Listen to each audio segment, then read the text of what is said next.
like a Hellcat.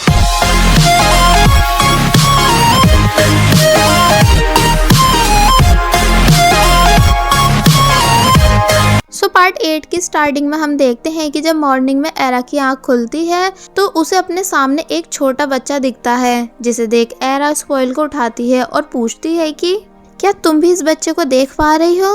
तो वो बोलती है कि हाँ। फिर ये दोनों सोचती हैं कि इतना छोटा बच्चा इनके टेंट में कैसे, इसलिए फिर ये दोनों बहुत जोर से चिल्लाने लग जाती हैं उस बच्चे को घोस्ट समझ के। कि तभी पॉक बताता है कि ये उसका छोटा भाई है जिसे वो अपने साथ यहाँ लेकर आया है क्योंकि उसकी मॉम किसी काम से शहर से बाहर गई हुई है। तो ये जानकर वो दोनों हैरान हो जाती हैं। एंड देन पॉक अपने भाई को एरा को संभालने के लिए देता है, पर अब क्योंकि एरा ने आज तक कभी किसी बच्चे को नहीं संभाला था और ना ही एरा को बच्चे पसंद हैं, इसलिए उसे पॉक के भाई को चुप कराने में काफ़ी प्रॉब्लम होती है। तो फिर इसलिए पॉक एरा को बेबी सिटिंग कराना सिखाता है और कहता है कि हम दोनों बिल्कुल एक अच्छे पेरेंट्स की तरह लग रहे हैं ना।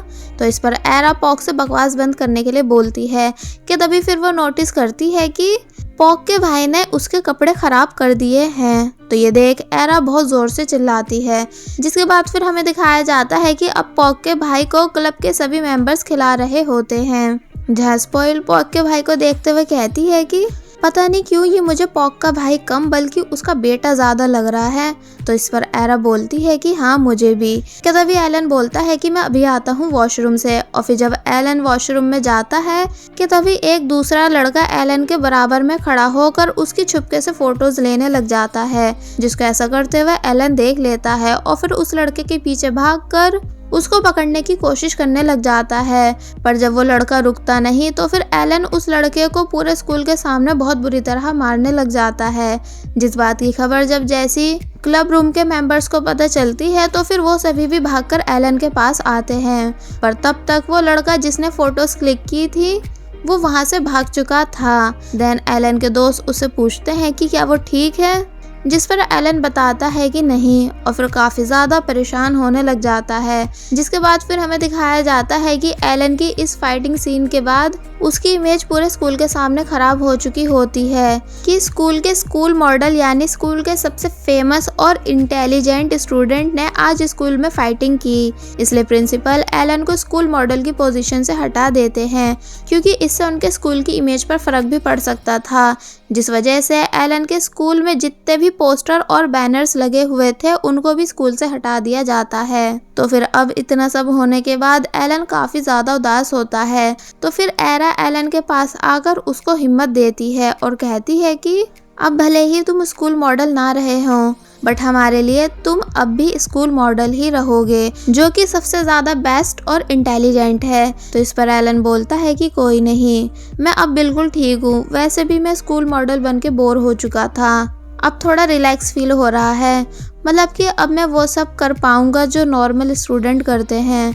तो ये सुन एरा हंसने लगती है और फिर एलन को कुछ स्नैक्स खाने के लिए देती है, जिसे ये दोनों मिलकर एंजॉय करते हुए खाने लग जाते हैं और साथ में काफ़ी सारी बातें भी करते हैं। जिसके बाद फिर हमें कैंटीन सीन दिखाया जाता है जहाँ स्पॉइल और एरा एलन के बारे में ही बात कर रही थी। जहाँ स्पॉइल बोलती है कि जब से एलन के पोस्टर्स स्कूल से हटे हैं तब से मेरा बिल्कुल भी स्कूल में मन नहीं लग रहा क्योंकि एलन को हर जगह देखने की मेरी आदत बन चुकी थी। जिस पर एरा पूछती है कि वैसे एलन की वो वॉशरूम वाली फोटोज वायरल हो गई हैं क्या जो प्रिंसिपल ने एलन को स्कूल मॉडल की पोजीशन से हटा दिया। तो इस पर फर्स्ट टाइम घोस्ट गर्ल कहती है कि नहीं, मतलब कि अभी तक वो फोटोज वायरल नहीं हुई है, मैं खुद उन्हें रोज ट्विटर पे चेक करती हूँ।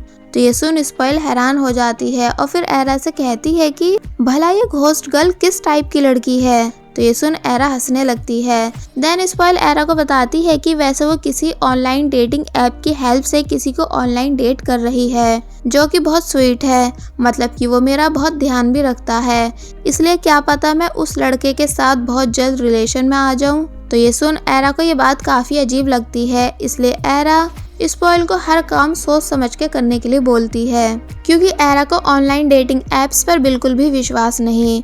जिसके बाद फिर हमें दिखाया जाता है कि एक लड़की प्ले के पास आकर उससे मिलती है और फिर वो प्ले से बोलती है कि अब हमें ब्रेकअप कर लेना चाहिए, जिसे सुन प्ले हंसने लग जाता है और कहता है कि हम रिलेशन में थे कब, शायद तुमने मेरे बात करने के वे को गलत समझ लिया।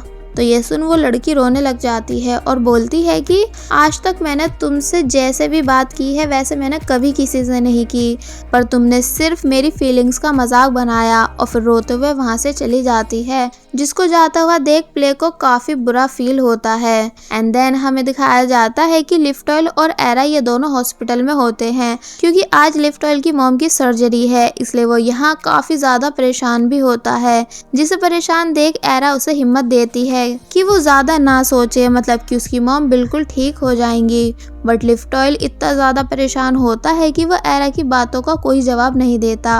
कि तभी फिर डॉक्टर्स आकर बताते हैं कि अब पेशेंट बिल्कुल ठीक है, मतलब कि सर्जरी सक्सेसफुल रही। तो ये सुन लिफ्ट ऑयल बहुत ही ज्यादा खुश हो जाता है और खुशी के मारे रोने लगता है, जिसे एरा हक करके चुप करवाती है और खुद भी काफी ज्यादा खुश हो जाती है। और वहीं हम देखते हैं कि प्ले और उसके दोस्त को उनके वर्क प्लेस से निकाल दिया जाता है, क्योंकि प्ले ने अपने बॉस की वाइफ की बात नहीं मानी थी, जिस वजह से वो बहुत ही ज्यादा परेशान भी होता है।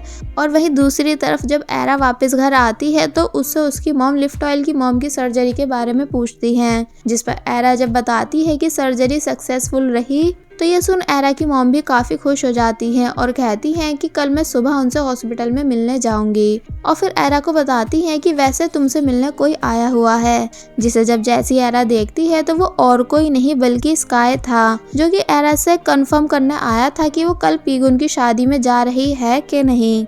जिस पर जब अब भी एरा शादी में जाने से साफ मना करती है तो ये सुन स्काई बोलता है कि यार पीगुन की शादी हो रही है, अब तो उसे भूल जाओ। बट एरा कुछ नहीं बोलती।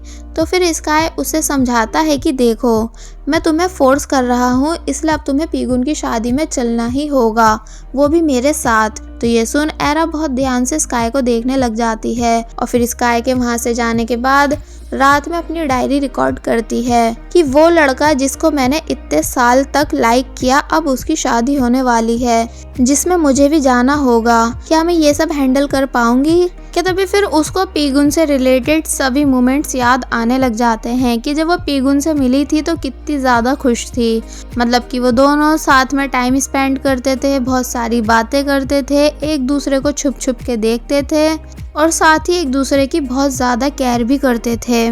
पर तब भी पता नहीं क्यों पीगुन ने एरा को छोड़ दिया। जिन सब बातों को याद करते हुए एरा यहाँ फिर से अपसेट हो जाती है।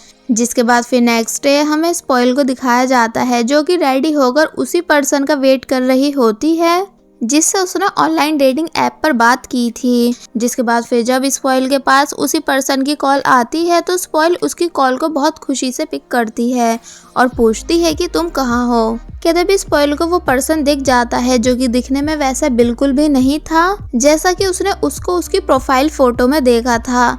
इसलिए स्पॉइल उस पर्सन से बहाना बना देती है कि मेरे पेट में बहुत ज़्यादा दर्द है, इसलिए मैं तुमसे आज नहीं मिल पाऊंगी, और फिर जल्दी से कॉल कट कर वहाँ से भागने लगती है। जहाँ जब जैसे स्पॉइल एक लिफ्ट में चढ़ती है ये कहते हुए कि चलो फाइनली पीछा छूटा, कि तभी वो देखती है कि वो पर्सन तो उसी लिफ्ट में है, जो कि स्पॉइल को पहचान जाता है और उससे बातें करने लगता है। जिस सबसे स्पॉइल बहुत ज़्यादा परेशान होती है। एंड देन उस लड़के के फोर्स करने पर स्पॉइल को उस लड़के के साथ डिनर करने भी जाना पड़ता है। और वहीं दूसरी तरफ एरा स्काई के साथ पीगुन की वेडिंग में पहुंचती है, जहां ये दोनों पीगुन और उसकी वाइफ से मिलते हैं, जिन्हें देख पीगुन खुश हो जाता है और अपनी वाइफ को बताता है कि ये स्काई और एरा है मेरे जूनियर्स। जिन्हें देख पीगुन की वाइफ उन्हें हाई करती है और थोड़ी बहुत बातें भी। जिसके बाद फिर ये सभी फोटोज लेने लग जाते हैं, जहाँ जब स्काई एरा के पास खड़ा हुआ होता है तो फोटोग्राफर स्काई को एरा के पास से हटकर पीगुन की वाइफ के पास खड़ा होने के लिए बोलते हैं, जिस वजह से एरा खुद को अकेला फील करने लग जाती है। और तभी जब फोटोग्राफर उन सभी से क्लोज आने को बोलते हैं तो इस पर पीगुन एरा के शोल्डर पे हाथ रख लेता है, जिससे उस टाइम एरा की सिचुएशन ऐसी हो जाती है कि जैसे बस अब रोई। पर तब भी वो खुद पे पूरा कंट्रोल कर कैमरे को देखकर स्माइल करने लग जाती है, जिसकी ये सब हालत स्काई भी समझ रहा होता है। एंड देन आफ्टर फोटोशूट पीगुन अपनी वाइफ के साथ स्पीच देने स्टेज पर आता है, जहां उसकी स्पीच खत्म होने के बाद सभी लोग उन दोनों के लिए क्लैपिंग करने लग जाते हैं।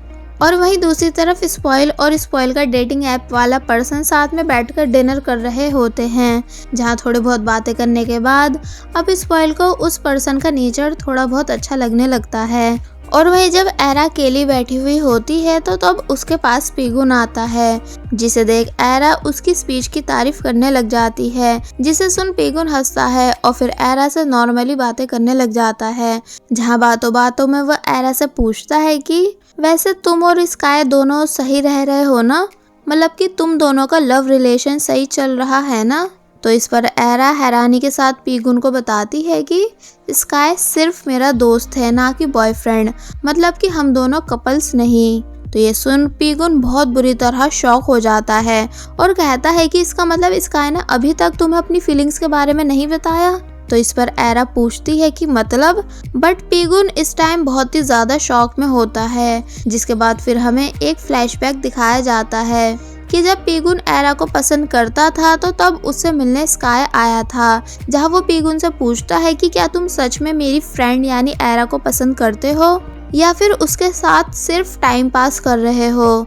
जिस बात को सुन पीगुन पूछता है कि मतलब, तो इस पर स्काई बोलता है कि देखो, अगर तुम एरा को पसंद नहीं करते हो तो अच्छा रहेगा कि तुम उससे अभी से डिस्टेंस बनाना शुरू कर दो, पर अगर तुम एरा को सच में पसंद करते हो तो फिर मैं एरा से डिस्टेंस बना लूंगा। तो ये बात सुन पीगुन बोलता है कि तो क्या इसका मतलब तुम भी एरा को पसंद करते हो। जिस पर वो बोलता है कि हाँ, पर मैं सिर्फ एरा की खुशी चाहता हूँ, मतलब कि अगर एरा तुम्हारे साथ खुश है तो मेरे लिए इतना काफी है, पर तब भी मैं तुमको वार्न करूंगा कि उसे हमेशा खुशी रखना, वरना मुझसे बुरा कोई नहीं होगा। तो ये सुन पीगुन हैरान होता है एंड देन स्काई काफी ज्यादा सैड होने के बाद वहां से चला जाता है। जिसके बाद फिर हमें प्रेजेंट सीन दिखाया जाता है, जहां ये सभी बातें जानकर एरा काफी ज्यादा हैरान हुई भी होती है एंड देन पीगुन बोलता है कि उस दिन मैंने स्काई की आंखों में तुम्हारे लिए प्यार देखा था कि वो तुम्हें किस हद तक पसंद करता है,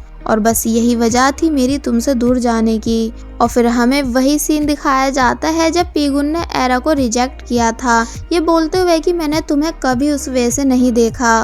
तो ये बात सुन एरा उस टाइम गुस्से में आकर पीगुन को ब्लॉक करके चली गई थी।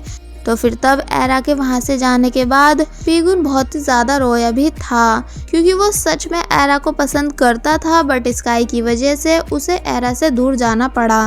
वैसे ये सीन काफी इमोशनल टाइप है, बट मुझे हंसी आ रही है, मतलब कि इस स्काई ने ना पीगुन और एरा की बात आगे बढ़ने दी और ना ही कभी अपनी फीलिंग्स के बारे में एरा को बताया। और एरा बेचारी इन सभी बातों से बेखबर लड़कों को गलत समझकर आज तक उनसे दूर भागती आ रही है। वेल अब स्टोरी प्रेजेंट में आती है, जहां पीगुन एरा को ये भी बताता है कि स्काई का लव 10 साल पुराना था और मेरा सिर्फ 1 सेमेस्टर, इसलिए मैंने काफी कुछ सोचने के बाद तुमसे दूर जाने का डिसाइड किया। बट अब मैं खुद ये बात जानकर हैरान हूँ कि स्काई ने अभी तक तुम्हें अपनी फीलिंग्स के बारे में नहीं बताया। जिस पर एरा कुछ नहीं कहती, क्योंकि वो इस टाइम बहुत ही ज्यादा हैरान हुई हुई थी। तो फिर पीगुन पूछता है कि वैसे क्या तुम मुझसे अब भी गुस्सा हो।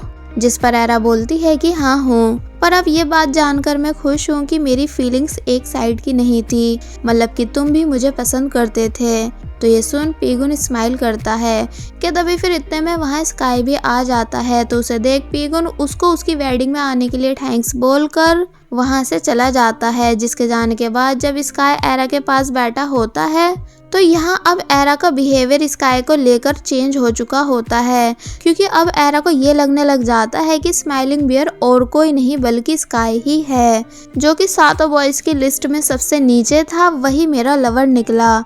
इसलिए एरा यहाँ काफी ज्यादा शॉक भी होती है। जिसके बाद फिर हमें दिखाया जाता है कि जब एरा वापस घर आती है कि तभी उसके पास स्पॉइल की कॉल आती है, जो कि एरा से पूछती है कि अगर तुम फ्री हो तो क्या मैं अभी इस टाइम तुम्हारे घर तुमसे मिलने आ सकती हूँ, क्योंकि मुझे तुमसे बहुत ज़रूरी बात करनी है। जिसके बाद फिर स्पॉइल एरा के घर उससे मिलने आ जाती है, जहां अब एरा को भी स्काई की बात स्पॉइल को बतानी थी, इसलिए एरा भी अपनी बात बताने के लिए काफ़ी एक्साइटेड होती है।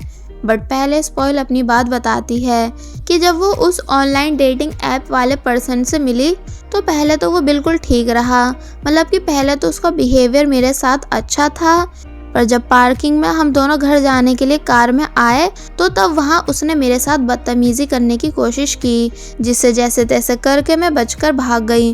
पर वो सब मेरे लिए बहुत ही डरावनी था।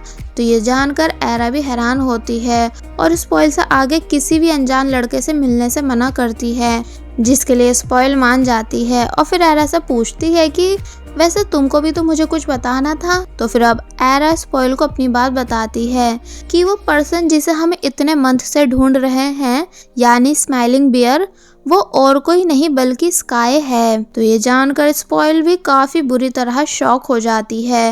वेल, आप सभी को क्या लगता है कि क्या सच में स्माइलिंग बियर स्काई ही है? कमेंट सेक्शन में जरूर बताइएगा। और बस फिर इसी के साथ पार्ट 8 यहीं पर एंड हो जाता है। There was a time when you had me falling to the ground. For next part, please subscribe my channel and hit the bell icon. Thank you.